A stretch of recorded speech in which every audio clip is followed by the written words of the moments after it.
Salut les renards, c'est Foxpy, on se retrouve aujourd'hui pour le 134e épisode de la playlist Algorithme en Python et on va voir comment calculer l'argument d'un nombre complexe. Alors avant de le coder, on va rappeler ce qu'est l'argument d'un nombre complexe. Ici j'ai un nombre complexe z qui est égal à a plus ib et son argument, donc l'argument de z, est égal au cosinus inverse de sa partie réelle divisé par son module. Si jamais vous ne savez pas comment coder le module en Python, c'est ce que nous avons vu à l'épisode précédent, donc je vous invite à aller voir l'épisode 133, puis de revenir à celui-ci. Petit détail à prendre en compte, rappelez-vous, ça c'est ce qu'on vous a appris dans vos cours, si la partie imaginaire de z est inférieure à 0, alors l'argument de z sera inférieur à 0. Donc ça, ce petit cas, cette petite exception, il va falloir la prendre en compte dans nos méthodes. Et nos méthodes, on va en voir deux. Une première où on va créer une classe complexe, donc pour pouvoir calculer l'argument de ce nombre complexe, et une deuxième méthode, ça c'est pour ceux qui ne connaissent pas la programmation orientée objet, qui n'ont jamais manipulé les classes, où on va représenter notre nombre complexe par un tuple, et donc on va voir comment calculer encore une fois l'argument de ce nombre complexe. Alors débutons, ici on va créer la classe complexe et son constructeur qui est défini par la méthode underscore init, qui va prendre deux paramètres, real et imaginary. Alors l'attribut self.re qui représente la partie réelle de notre nombre complexe va récupérer la valeur de la variable real, et l'attribut im qui représente la partie imaginaire de notre nombre complexe va récupérer la valeur de la variable imaginary. En ce qui concerne la méthode module, on va en avoir besoin. On ne va pas ici la recoder puisqu'on l'a fait à l'épisode précédent, donc je vais directement la copier-coller. Nous avons notre méthode qui permet de renvoyer le module de notre nombre complexe. Passons directement à la méthode argument. Donc cette méthode va prendre deux paramètres, le paramètre self et le paramètre degree égale true. Donc ça c'est un booléen. Si l'utilisateur veut avoir le résultat en degrés, eh bien il enverra true.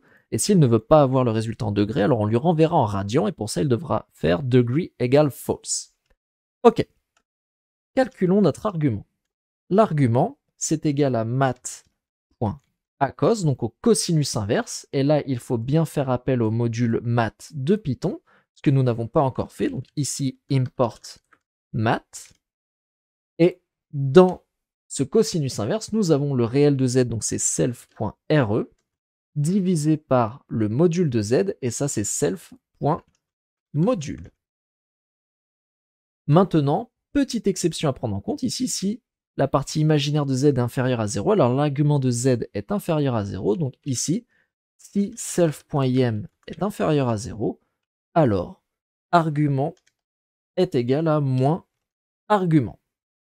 Ensuite, si l'utilisateur veut que l'on envoie le résultat en degrés, puisque là, après ce calcul, Python va nous le renvoyer en radian, eh bien, on va procéder à une conversion, return math.degrees, et là, on va passer en paramètre arg. Donc cette méthode récupère une valeur en radian et la renvoie en degrés.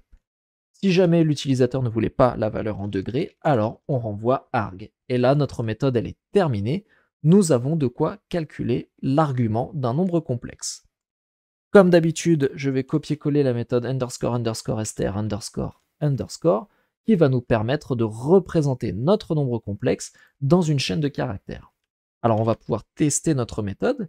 Ici, je vais créer z1 qui sera égal alors à complexe de 0, 1.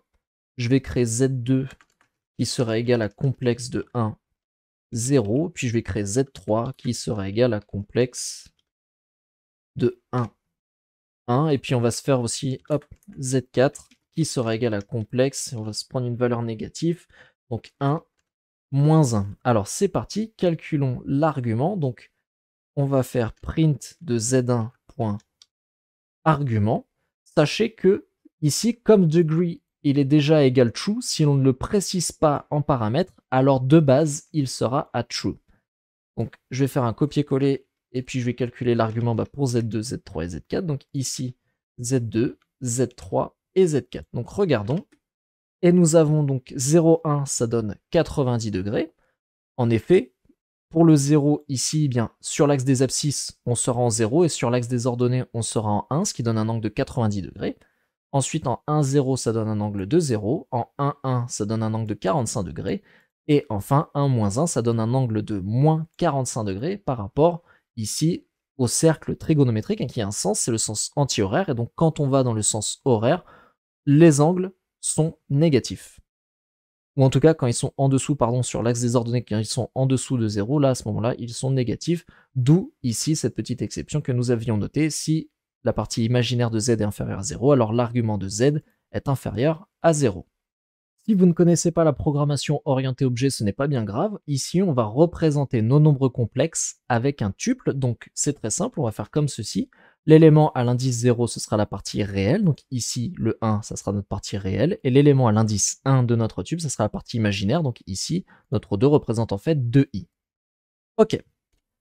Maintenant, on va ici copier-coller la méthode module complexe que nous avons codée à l'épisode précédent, qui nous permet de calculer le module d'un nombre complexe z représenté par un tuple, et on va coder la méthode argument complexe, donc définition de argument complexe qui va prendre en paramètre donc un nombre complexe, et degree est égal à true, donc pour les mêmes raisons que précédemment, quand nous avons créé la méthode argument de notre classe complexe. Alors, arg est égal à math.acos de z0. En effet, l'élément à l'indice 0, c'est la partie réelle de notre nombre complexe, divisé par module complexe de z. On n'oublie pas d'importer le module math ici pour pouvoir utiliser le cosinus inverse. Et on va faire le même calcul si z1 est inférieur à 0. Donc si notre partie imaginaire de z est inférieure à 0, alors arg est égal à moins arg. Et ensuite, si degree, donc si degree est égal à true, alors on convertit en degrés, donc math.degrees, et ici on envoie arg. Sinon, on renvoie directement arg en radians. J'ai créé plusieurs exemples, donc z1 est égal à 1 plus i, z2 est égal à 1 moins i, z3 est égal à i, et z4 est égal à 1. Donc regardons, et nous avons bien les mêmes valeurs que précédemment, puisque c'est les mêmes nombres complexes, donc 45 degrés, moins 45 degrés, 90 degrés et 0 degrés. Directement dans le langage Python, il existe déjà une classe complexe. Regardez si je fais type de 1 plus 2j, vous voyez qu'on a un élément, un objet ici issu de la classe complexe.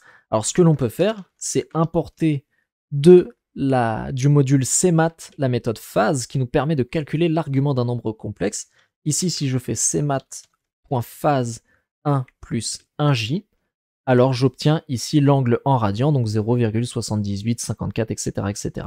Si jamais vous voulez le convertir en degrés, eh bien, vous refaites appel ici au module math, et là vous faites math.degrees, et tout simplement vous faites la conversion de radian en degrés, et là vous obtenez 45 degrés. Donc ça fonctionne pareil avec 1 moins 1j, ou tout simplement ici 1 ou j. Alors il faut mettre 1j, et là vous voyez 90 degrés. Donc ça c'est pour le faire avec Python directement sans avoir recodé une classe complexe. Donc c'est la solution que je vous invite à utiliser, hein, puisqu'il n'y a rien à recoder. Nous on a fait ça justement pour l'algorithmie, pour voir ce qui se cachait derrière, pour voir comment c'était calculé. Mais en pratique, je vous invite plutôt à utiliser cette méthode.